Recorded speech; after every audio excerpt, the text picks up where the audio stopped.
going to hit the record, but we'll wait a moment as people trickle in. Been a long time since I saw you, Dan. How you doing? Good. Yeah. When was the last time we saw? Like December? June. In June? Okay. I don't think I've been on a meeting with you guys forever. Yeah. Well, we do have the education research meetings. Now Yeah, you're I miss, I don't, they fell off my calendar, so I should probably at least say hello on a few of those before the end of this shindig.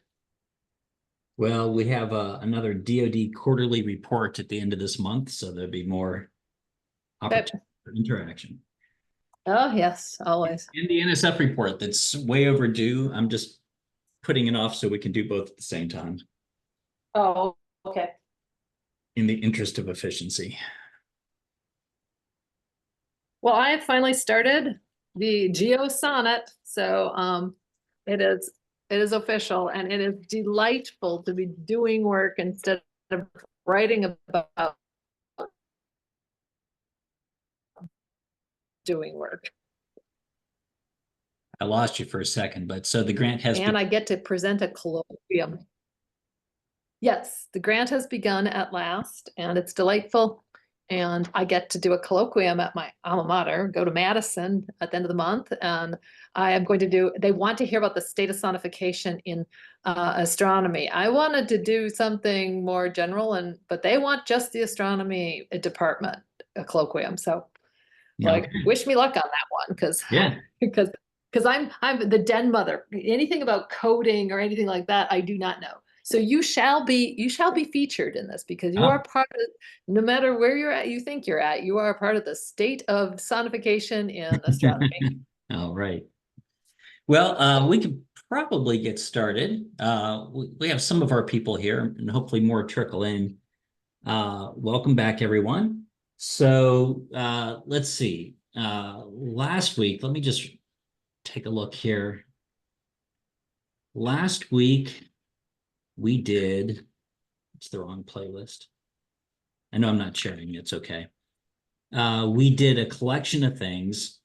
We did the OPIS Lab 1 bonus color image and how to go through that with your students. My students did that this past week. We went over how to grade and web assign. And we started lab 3 in the sense of, we went over the lab 4 observation, the parallax observation, which is tricky. And my data came back and we'll take a look at that. But we're going to start with our guest today, Kate Meredith. Kate is our accessibility expert on all things Skynet. So OPIS, the MWU curriculum, our web interfaces. We try very hard to make them accessible, and also just general service. If you have students with accessibility needs, you're not on your own. We have Kate in-house to help you out. So Kate, what do you think, about half an hour? Yeah, I'll do a half an hour or less, so you can ask questions. And then once we're done with Kate, we'll switch over to lab 3, and we'll either do, lab 3 has kind of a short part, a long part. And so depending on how much time we have, we'll either do the short part or the long part or all of it. We'll see. But let me enable screen share for you. Okay. Okay, and we are recording. I am ready. I believe. Let me just check. Yeah, we're recording. So over to you. All right. Let's see if this will cooperate, because I'm actually in PowerPoint. So I will view the slideshow. Where are we going here? Oh, I don't want to do that slideshow. There we go. See if it'll be on the correct screen. No, you don't want that screen. So I'm going to.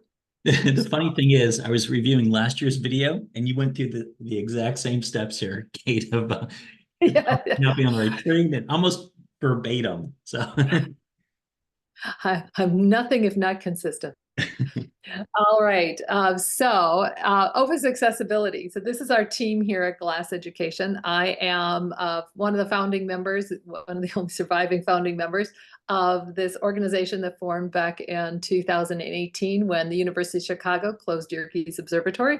And it was not our intent to be an organization in our 7th year, but we have developed a very strong mission in terms of disability access in STEM education, outreach, and careers.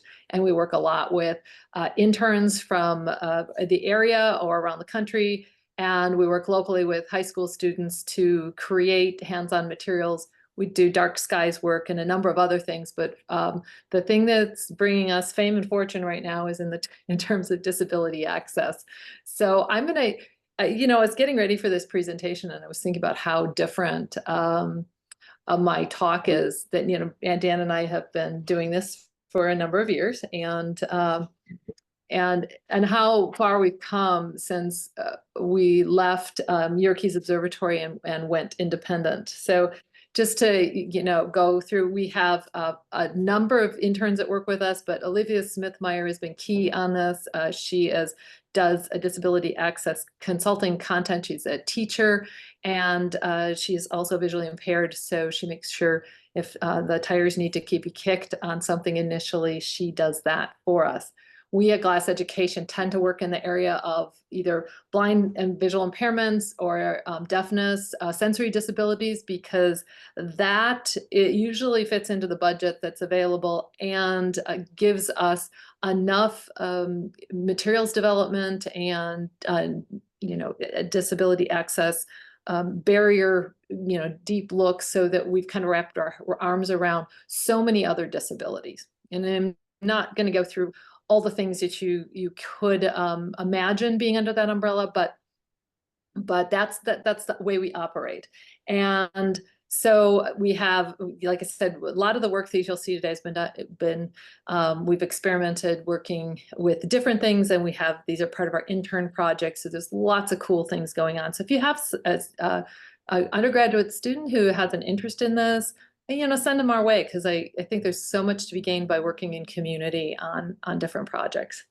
So our original goals for working with disability access for OPIS was to improve the accessibility of existing materials and content, identify those pain points for accessibility and create workarounds for them.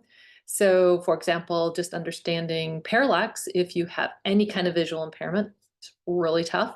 We've got some really cool little tools and toys that we've invented, but don't necessarily just plant right into the curriculum, so they stand alone. And so that's what we mean by looking at actual pain points. What can't be bridged? What do we need to change, fix? They just can't be modified. So, and then we want to increase the number of students with disabilities who sign up for OPIS. So I would say we've been incredibly successful in the first 2. And in the 3rd one, we've failed. And that has been a learning curve that's been interesting, because I was in this game long enough to know that just because you build it doesn't mean they'll come.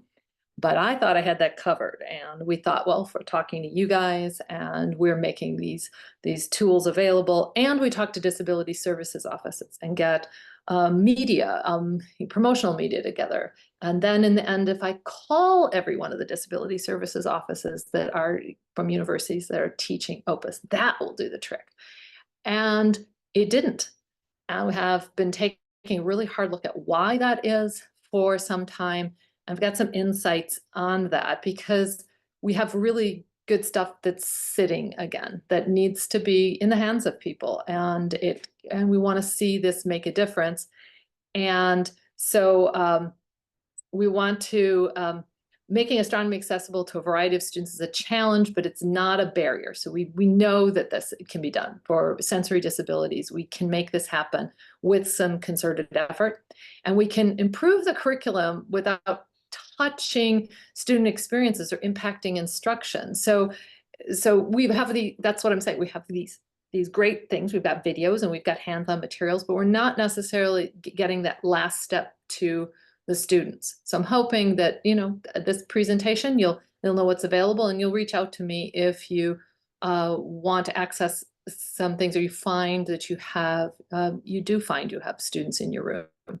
We'll get a little bit more to finding those students in a minute.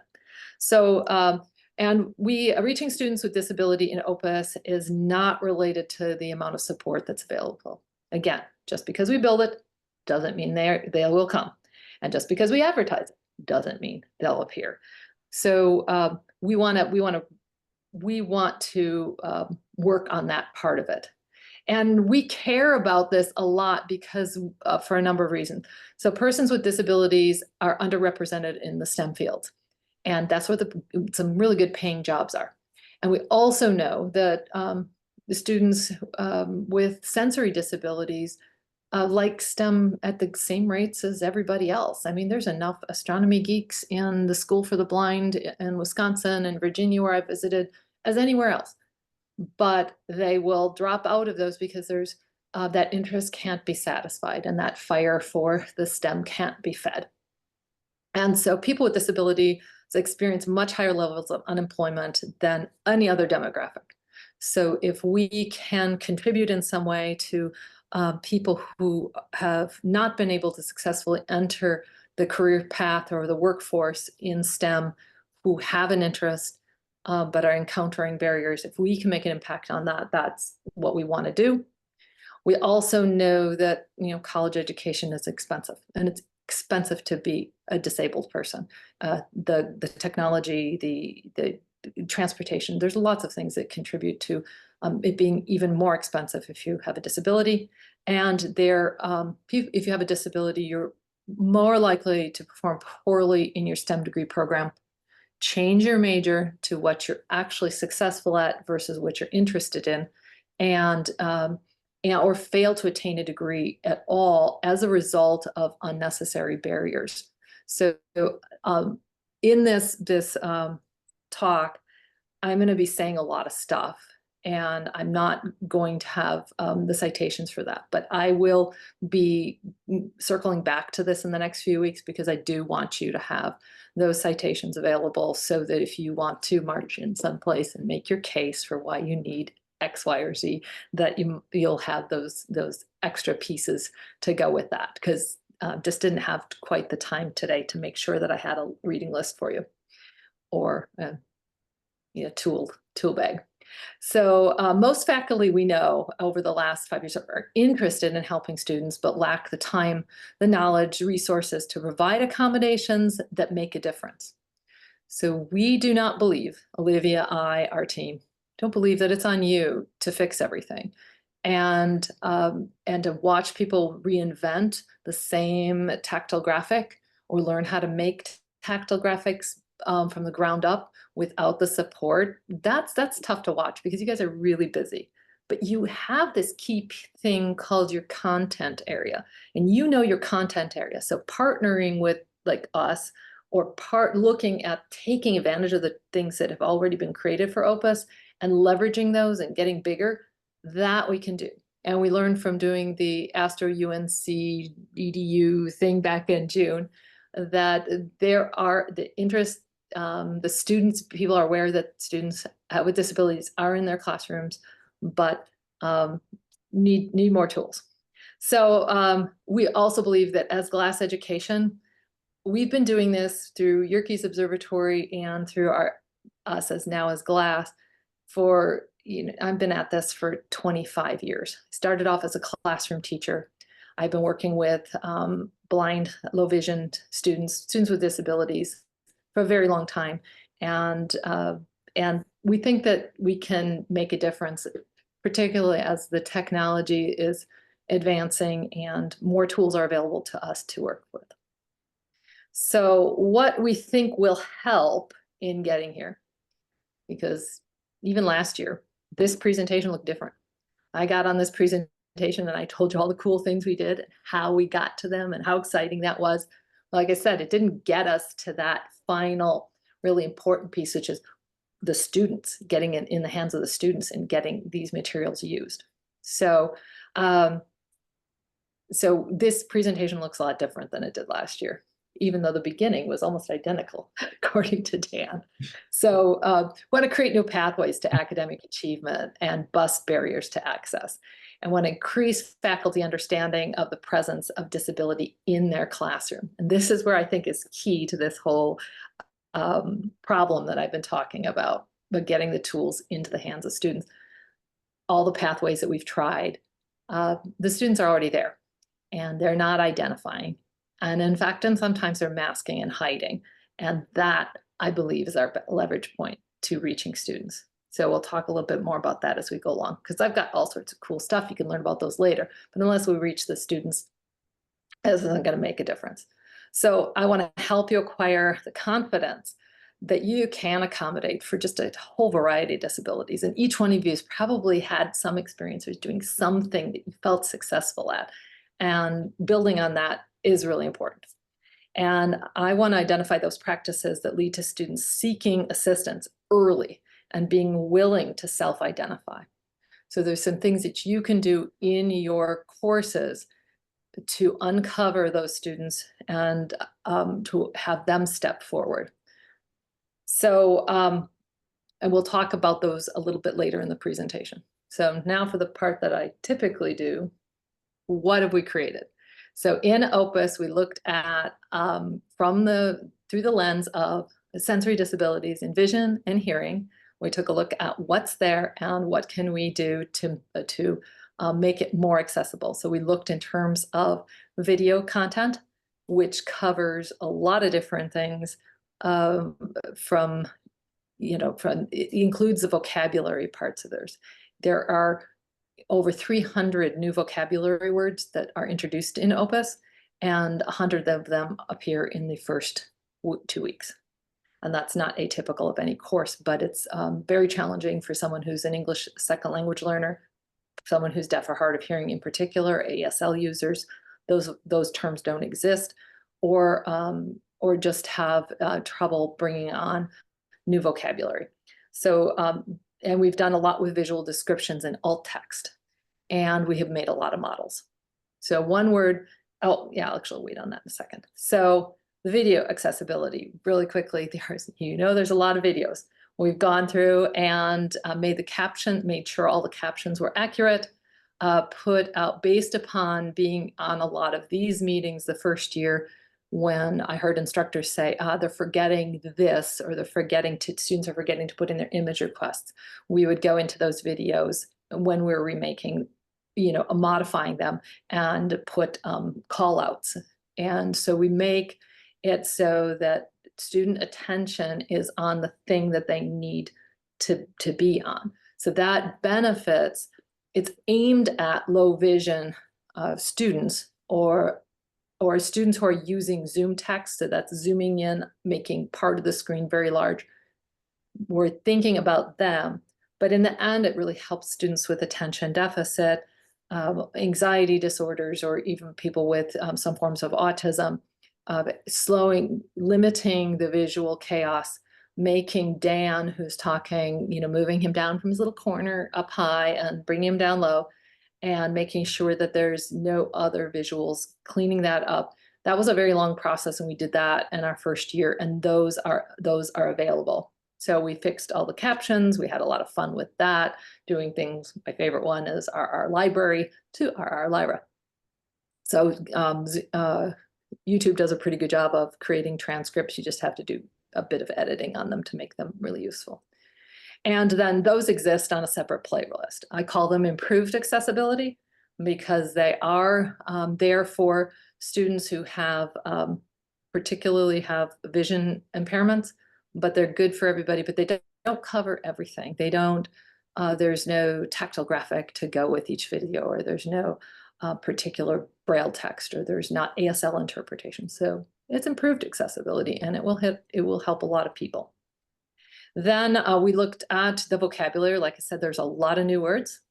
We have a spreadsheet that shows where those words show up for the first time, and it's searchable, and it's very helpful for people who are interpreters, or if you as an instructor know that you have a student from another country whose English skills are good, but in science, they're not as good. And if you wanted to prepare a vocabulary list for them for a lab, you can do that fairly easily by accessing this spreadsheet. Love to find some other way to make that available through the web, but I don't quite have the web skills to invent that yet. So this is what we have. It's waiting for Brilliance to come along, or Dan to just write the next grant.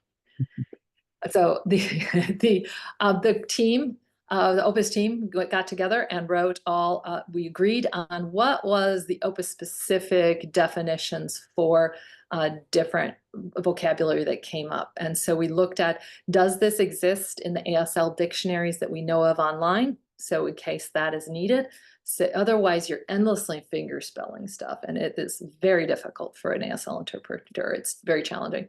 Or we looked at different definitions from different sources, and then we came up with an agreement on it amongst the OPIS folks. So that exists as well.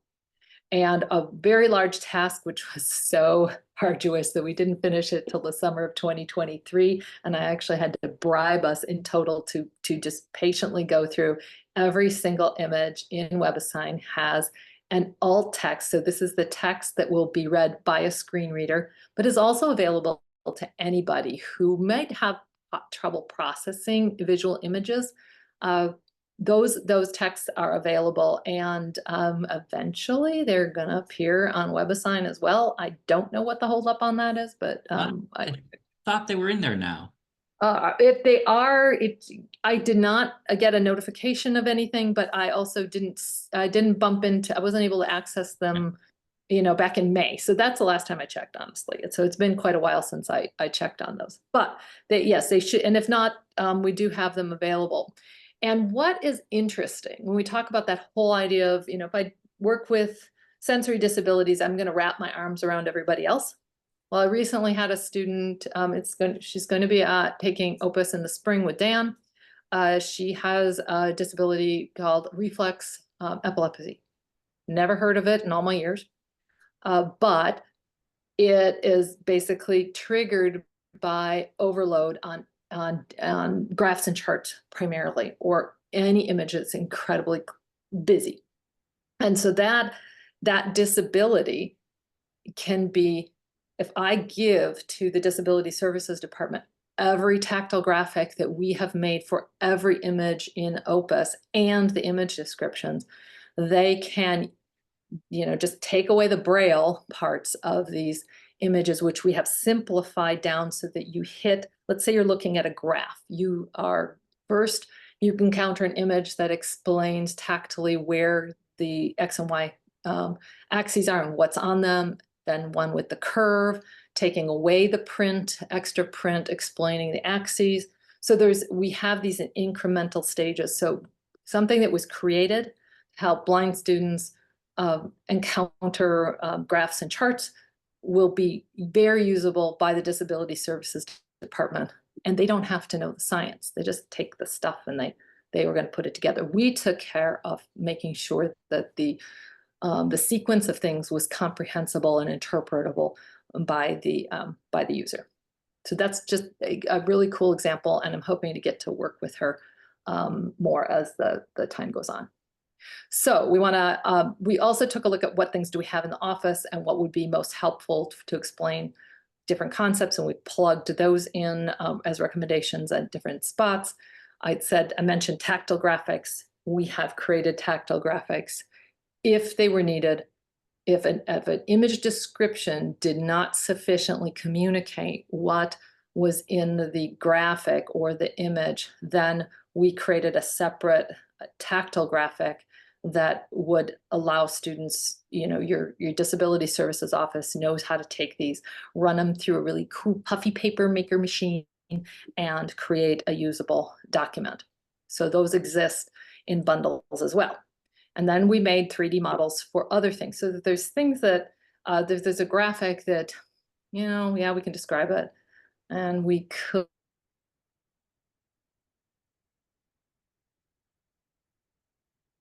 A three-dimensional model is definitely the way to go. So we created quite a few new things. And this is Emily, and she was our master of 3D modeling for several years here. Now she's gone off to get a PhD in German film. So I don't know what I did wrong, but hopefully she'll come back anytime we need her. And there's a lot of tools available. And then other professors, people who've used this, have taken some of the things that we needed and done other pieces or made requests of us And so you can take some of the things that we've invented and invent new things and share them with me, and we can keep talking about those. So filters is also, we keep poking at filters, and through a space grant, we have added to what was developed for OPIS, which is looking at the filters that are on Skynet, both the Johnson and Cousins profiles and the SDSS profiles, and given you ways to put them in trays and compare them. This is a #1 downloaded 3D print on the Glass Education OPIS website. So, but also to expand those into doing more explanation as to what filters are, and we'll have some articles coming out on that in the next few months. But that was looking at infrared astronomy for NASA space grant was helpful for that. So I'd like, one project building on another. So students with disabilities are in your classes. And as I said at the beginning of the talk here, is that, we have not had this, wonderful count that we've taken, and people have not reached out to Glass and I was offering tutoring, I was offering all sorts of things that would incentivize students to work with us, but that didn't happen. And in fact, the blind student, low vision student that we did have reach out to us, met with us once, went through the materials, some of the options, and she says, "Oh, I got it from here."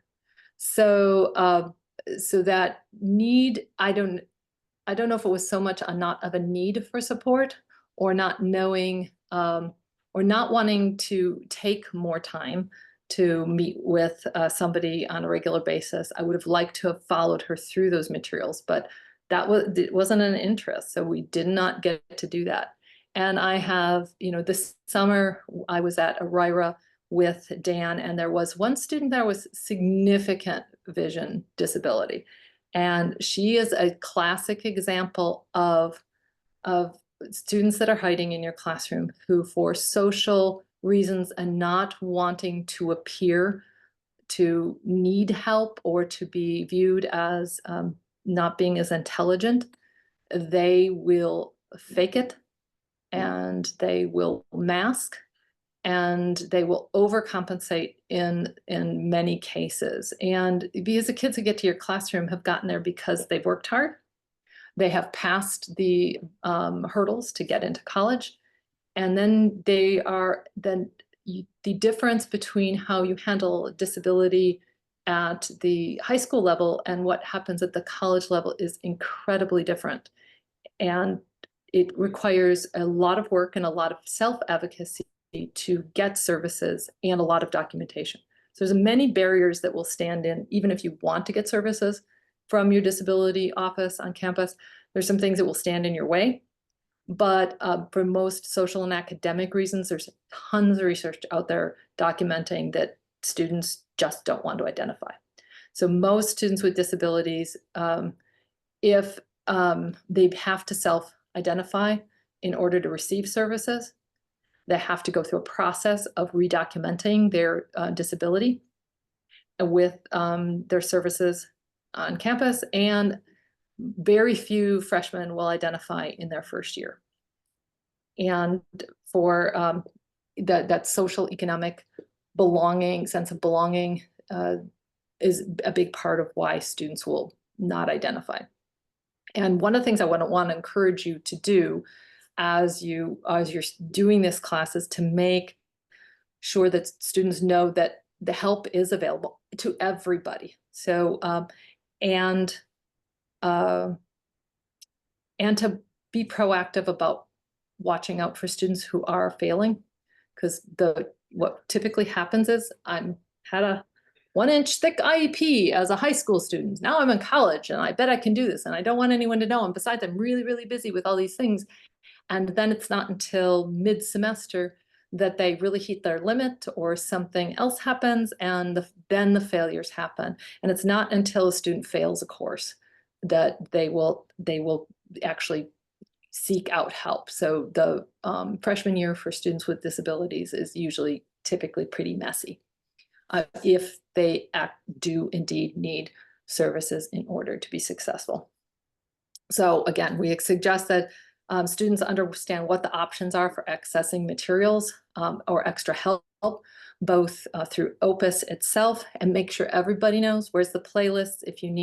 If you want access to different graphics, we have vocabulary lists that you can access. So if anybody wants those, talk to me, make that broadly available to everybody, so you're not having to figure out who has what disabilities. You don't have to understand the difference between dyslexia, dysgraphia, and dyscalculia. You don't have to know any of those things. You're just putting those services out there, and share with them what information is on available through campus. And being proactive with students who are failing or falling behind or not achieving in your course, you are not responsible for that. You're not, but you can make a big difference in whether or not how fast these students will change their minds about going it alone. And there might be all sorts of other things, going on. The person may have no disability and still, have trouble transitioning in college. But for those students with disabilities, the sooner that you, in a supportive way, let them know you've noticed that there's something. I notice you're not doing well. I notice you're not attending, the X Lab or whatever. That might open the door for them identifying or to realizing, oh, my professor notices before the failure actually happens, and might prompt them to seek out more assistance. So those are some of the suggestions we have to begin with. And visiting your disability services office is also an important part of the process, because, as we know, talking to every single disability services office did not result in extra phone calls to us or us getting bombarded with asks for help. A few, but very temporary bits of help. And then, so you making that contact, does your campus have someone who at Disability Services who's kind of responsible for the STEM courses? I think the stats are 80% of Disability Services office employees have degrees in humanities. So finding that person who's either responsible or has a STEM background is important. And then, do you know the capacity of your office to create accessible materials? What can they create for you?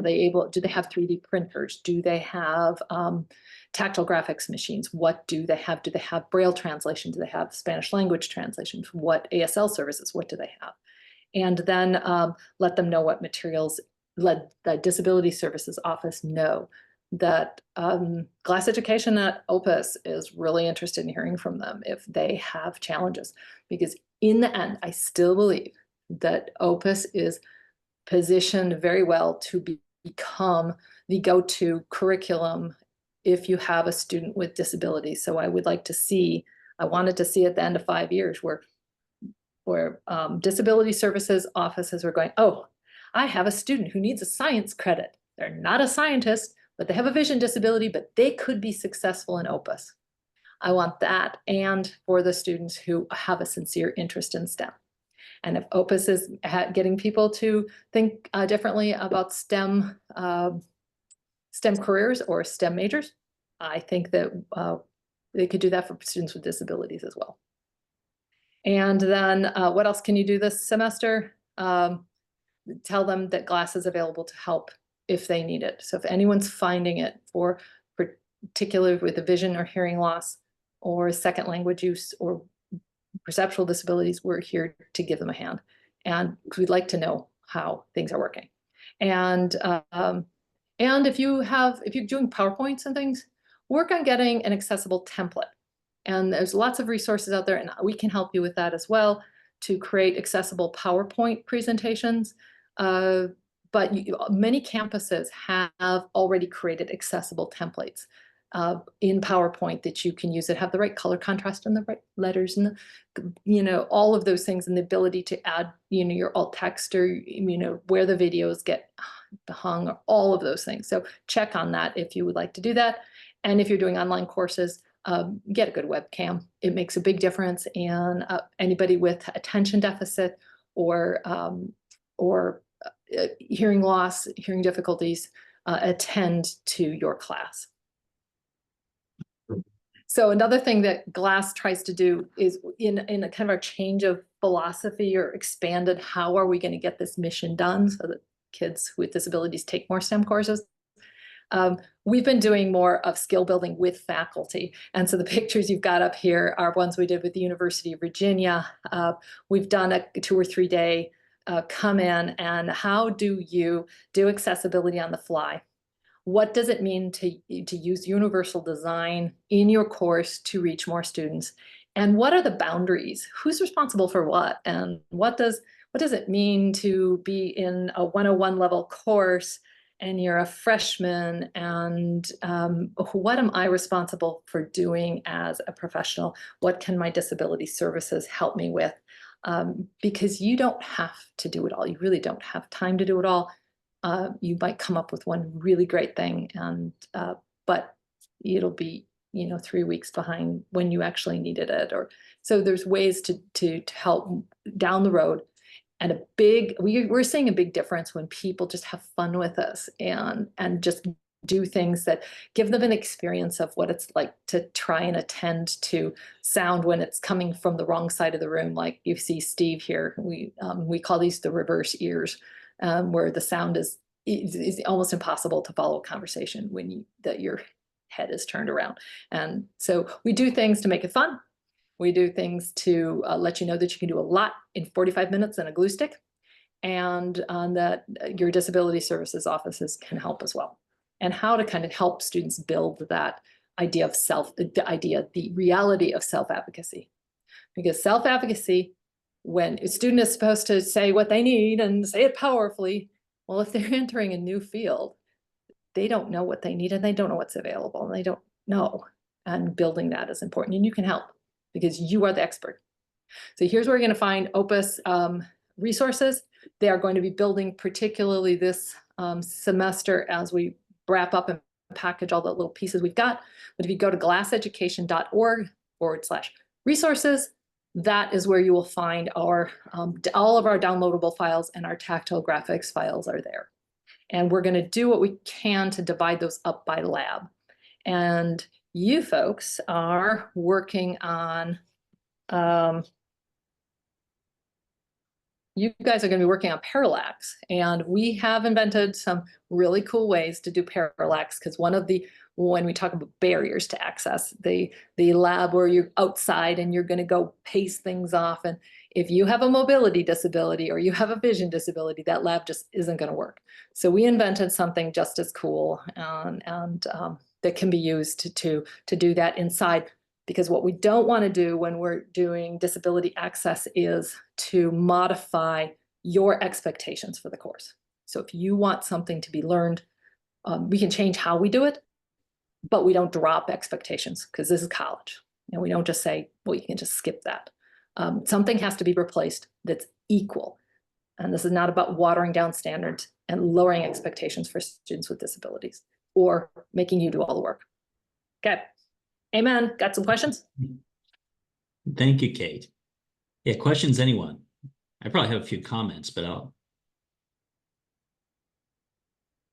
well, let's see. So comments, I've been teaching 20 some years, and, before I started working with Kate, I didn't think I had anyone in my class with disabilities. I taught mega lectures, like 300-400 people at a time. Never anyone came up and just volunteered the information. I teach smaller classes now, mostly around the MWU curriculum, and my RIRA program counts as one of my teaching load.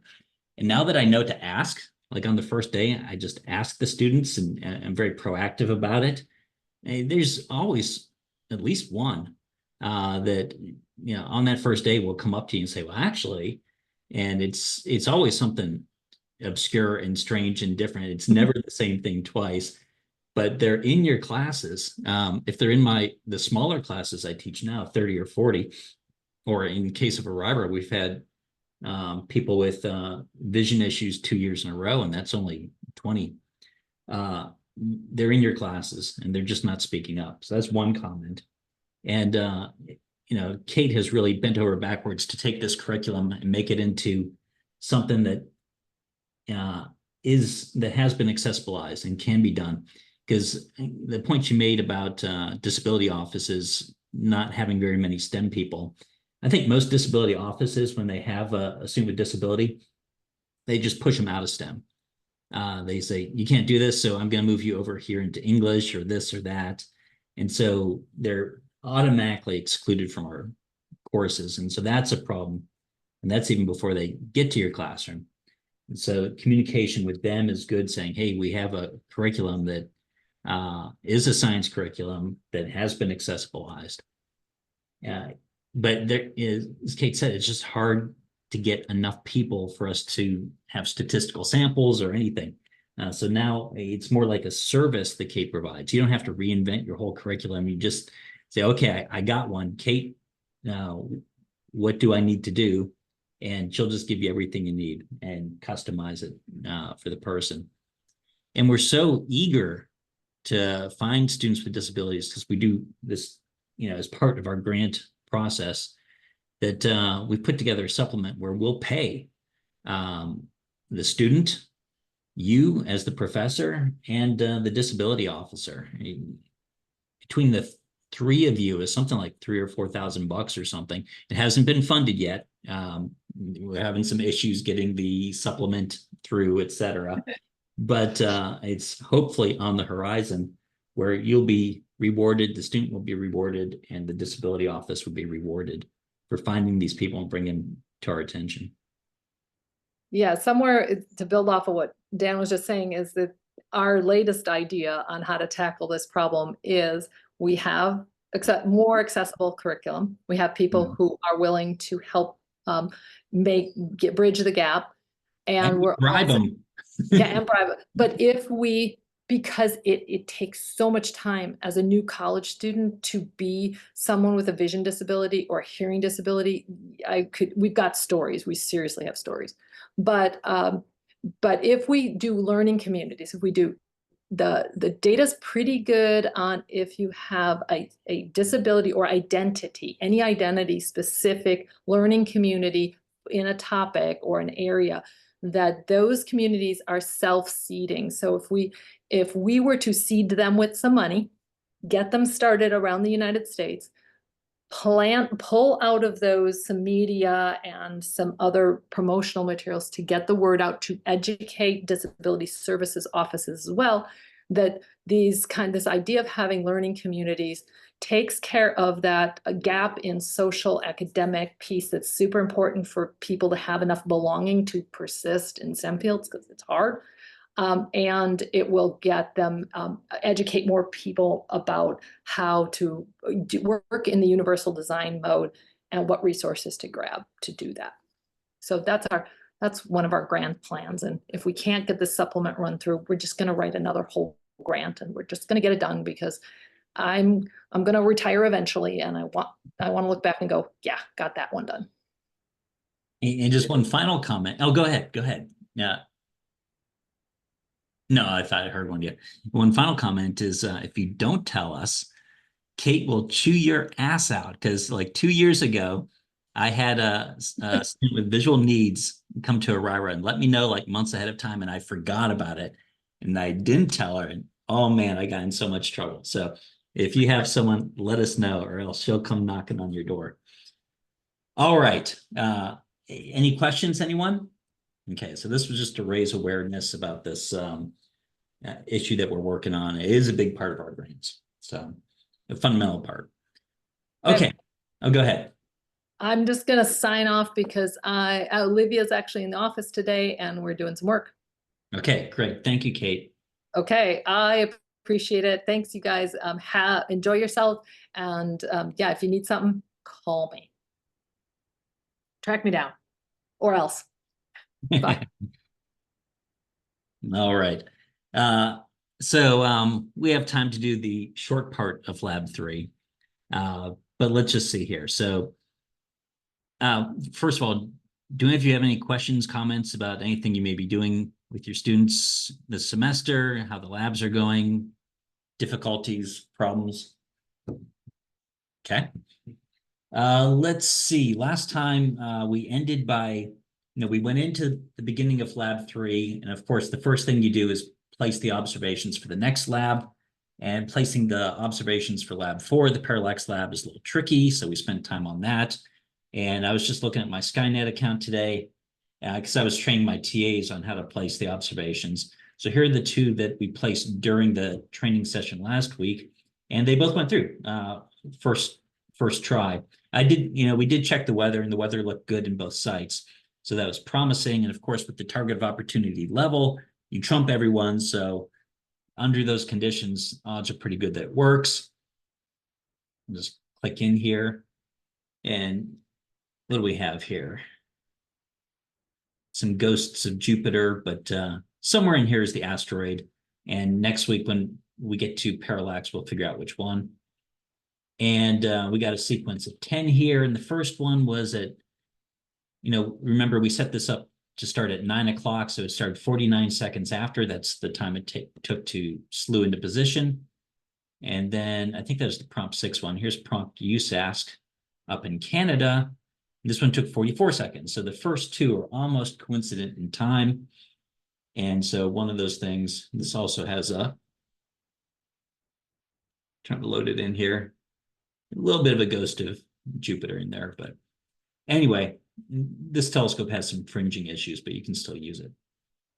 So yeah, it does come back. It does work. I put in another set with my TAs today. Okay, back to lab 3. So the goals for lab 3, it's kind of in 2 parts. We're squishing 2 things together. Some people don't do the small part, they just do the big part. We're doing Kepler's third and the geocentric heliocentric debate. And actually, I kind of have it backwards here. The geocentric heliocentric debate part is pretty small. And next time I revise this lab's the next on my list for revisions, I'm probably going to move that to the top, crank that out first, and then we move into Kepler's third. And Kepler's third is not really part of the cosmic distance ladder, and the cosmic distance ladder is the theme of this course. But we figured there are a few things that have to be in here, independent of the theme. K3 is definitely something you want to hit in an introductory sequence. The other one that we build in is the mass of the Milky Way, rotation curves, and we'll get to that in lab 7. Anyway, the goals here, the Kepler third goals are measure a moon's orbit around a planet and use this information to measure the mass of the planet. That's the bigger part. And then the smaller part, measure the phase and angular diameter of Venus and use this information to distinguish between the geocentric and heliocentric models. Okay. Equipment is just the internet connection. Of course, we do have the overview videos for the background and procedure sections as well. And the how-to videos. I normally point those out, but I didn't prepare them, didn't get them up here today. Anyway, background sections. The first one has to do with the Galilean revolution, which leads to the Venus measurements. And the second one sets them up for the K3 activity. Let's go over background A here. So just a little bit of background on Galileo's 4 major discoveries. You all know this stuff, so I don't need to spend a lot of time on it. But in 1609, he took a telescope. He did not invent the telescope, but he took a telescope, pointed up, was first to examine the heavens with it, made 4 revolutionary discoveries. If there was a Nobel Prize back then, he would have gotten 4 of them. The first 2 don't really pertain to the geocentric heliocentric debate. He noticed that the moon was not smooth, it was blemished. Well, it was not smooth, and that the sun was blemished. And both of these were big because the church at the time, you have these ideals go all the way back to Greek times for spheres, circles, spheres, perfect shapes. So it's thought the sun and the moon were perfect spheres, and the moon is obviously blemished. When we look at it, it's splotchy, but they thought it was perfectly smooth, and they thought the sun was smooth and unblemished. And these were just kind of aesthetics, Greek aesthetics that somehow worked their way into religious dogma. and became part of church teachings. And so discovering these things, is slightly problematic for the church. It doesn't really address heliocentric, geocentric, but big discoveries at the time. Most famously, the moons of Jupiter. He pointed the bright things in the sky. The brightest things are the sun, moon, Venus, and Jupiter. So points at Jupiter, detects the 4 Galilean moons, and they're moving around. These are Galileo's original sketches, moving around the planet. And this was a problem for the geocentric model, because in the geocentric model, the Earth is all important, almost religiously so at this point in time. So everything must go around it. And here are 4 things going around something else. And in the heliocentric model, yeah, planets go around the sun, but things can go around planets. But, so it favors the heliocentric model, but it's not really strong evidence. A lot of textbooks get this wrong. They present this as the most important thing for settling the heliocentric geocentric debate. It's really not strong evidence for the heliocentric model. It's a problem for the geocentric model, but much better evidence comes from the phases of Venus. So here are modern day observations going through the phase cycle. Here's, of course, the Greek model with Earth at the center. Instead of an orbit, you had something called a deferent, and on that rode the epicycle, and the planet was attached to the epicycle. And so from point of view of Earth, Venus's epicycle looks something like this. Venus in the Ptolemaic model, the Venus and Mercury epicycles are always on the line connecting the sun and the Earth, the center of them. They always stay, they move at just the right rate such that the epicycle is always between. And so Venus can have these positions. It can go from large and new to small and new, and then back to large and new. You notice we never have a gibbous Venus. You get maximum crescent kind of right here and here. So if you make a plot of phase versus angular diameter, it follows this pattern. It starts large and new here, and then going from step 1 to step 2, it gets smaller and crescent, but not yet at 50%. It doesn't make it to 50%. So it's never a quarter Venus or a gibbous Venus. And then it gets small and new, and then it goes back. And you have there's some flexibility in the geometry, the geocentric model. So anything in the blue shaded region falls under geocentric. In the heliocentric model, everything's going around the sun. So as viewed from Earth, Venus has a very different phase size pattern. You start big and new, but you get small and full instead of small and new. And then it comes back. So in this plot, that follows this trajectory, big and new, getting small and full, and then you come back. And there's some links here to YouTube videos to visualize it. So if the student did get an image of Venus in lab 1, they'll use it. Most of the time, Venus is too close to the sun. It's only very small windows that actually works out. But if they did get one, they'll use it, and everything else they'll use archivally. So let me hop down to this section because it's a very easy measurement to make, and we'll do the Kepler's third next time. So again, there's a link to a video tutorial, and they're going to do this in Afterglow. And so here's Venus, and they measure 2 things: the illuminated angular distance, that's the cross distance here, and then the angular diameter from tip to tip. And the ratio of that will be the phase.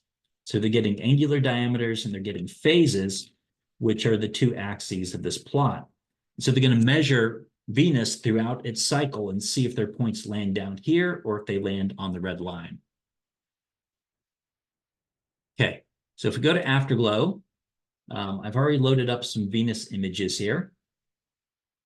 And very importantly, they have to change the brightness and contrast to bright target, because they're really just looking at Venus glow here.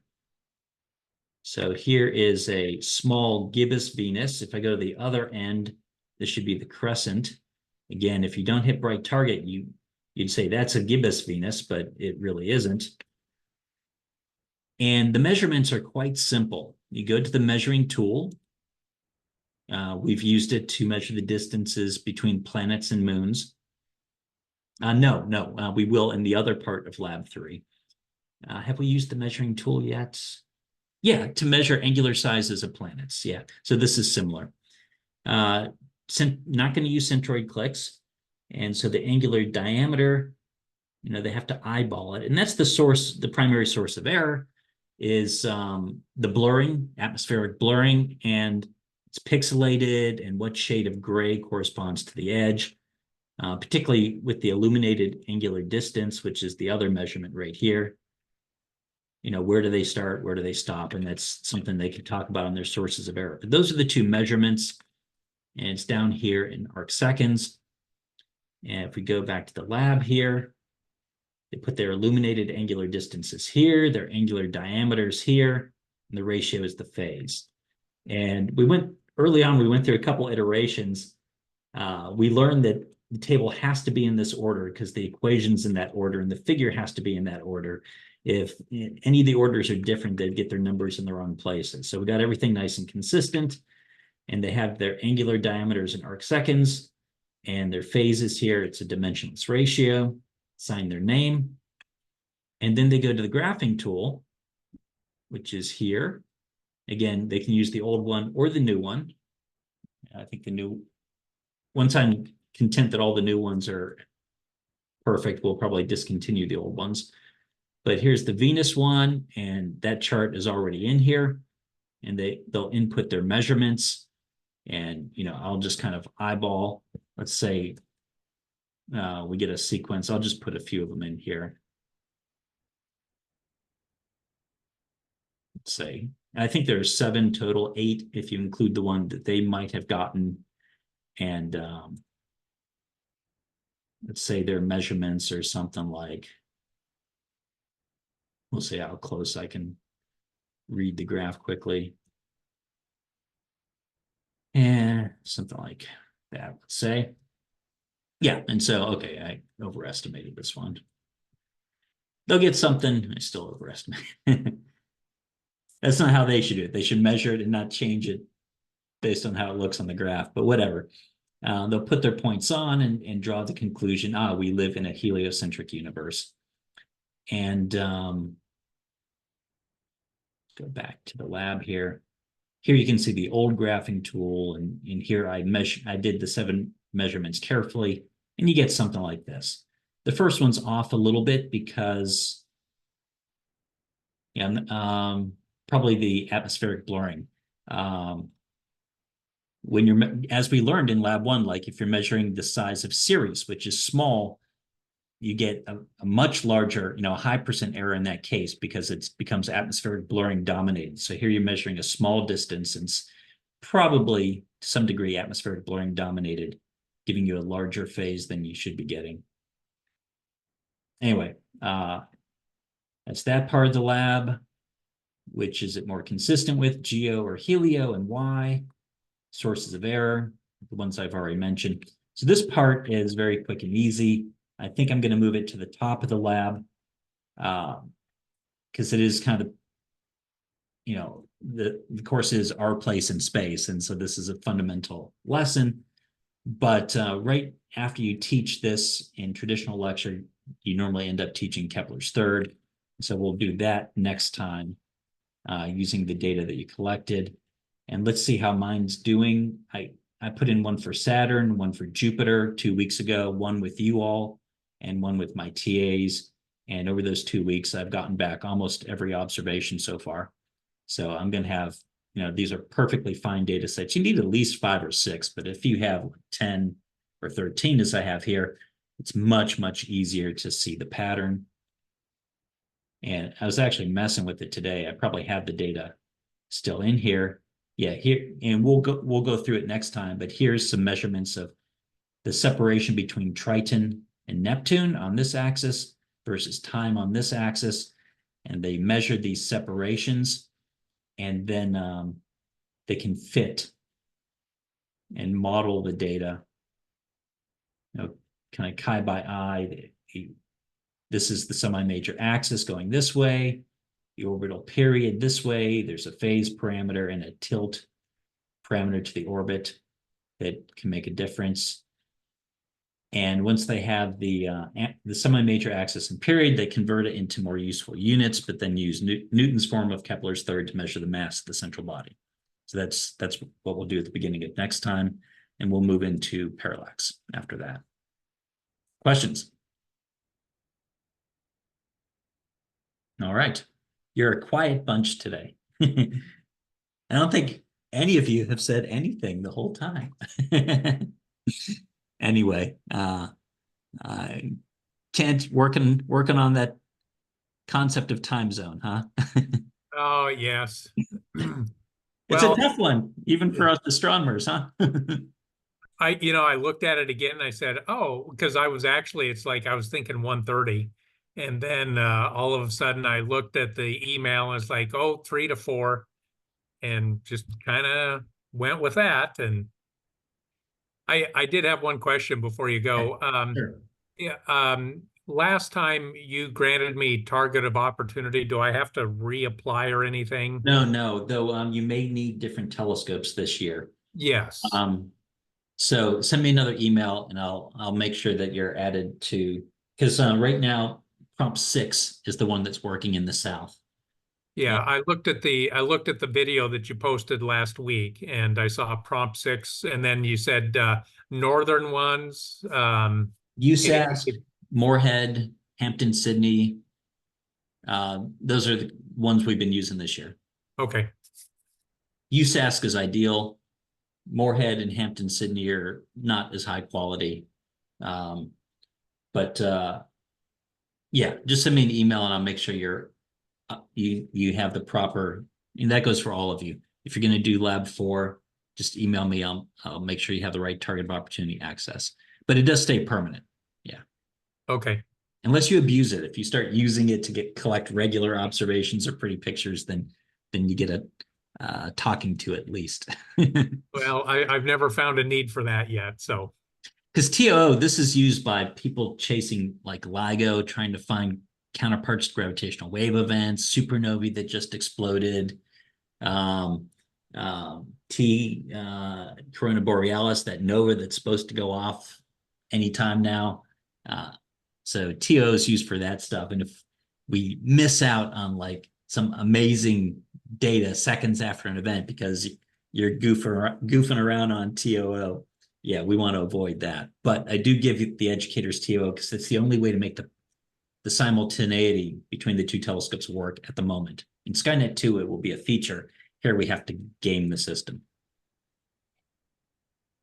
In Skynet 2, we'll even be able to say, oh, if it's not going through on the one because of weather, hold the other. And you won't even have to resubmit them.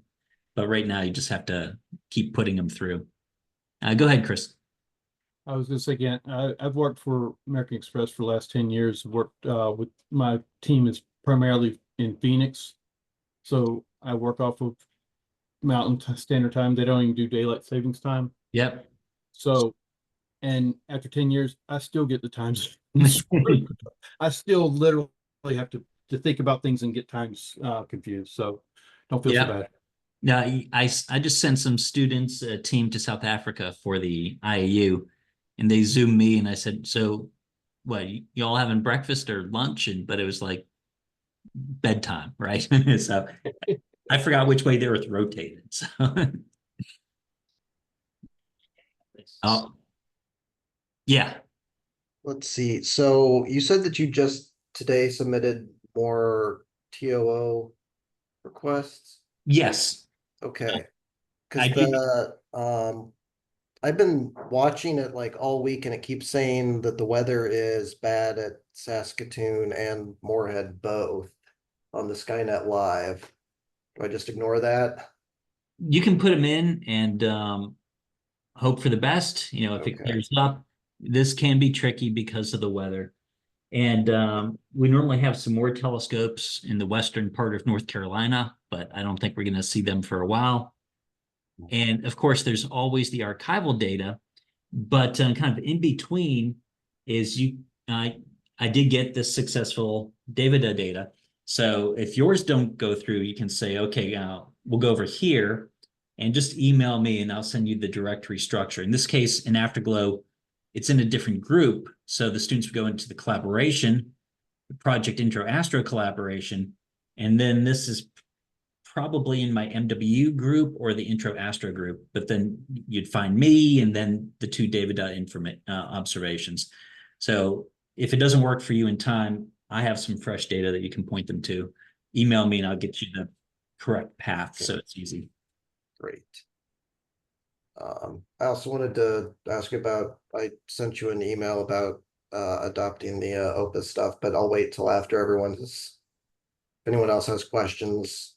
Yeah, I saw that. I'm behind on my emails, but Okay, that's fine.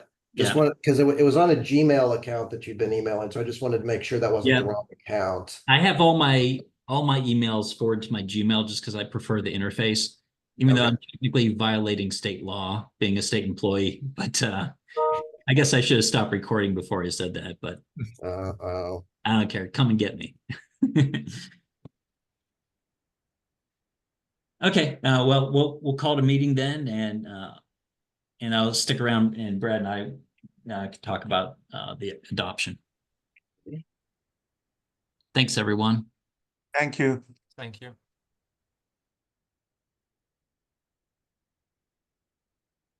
And I'll stop the recording too. Stop the share.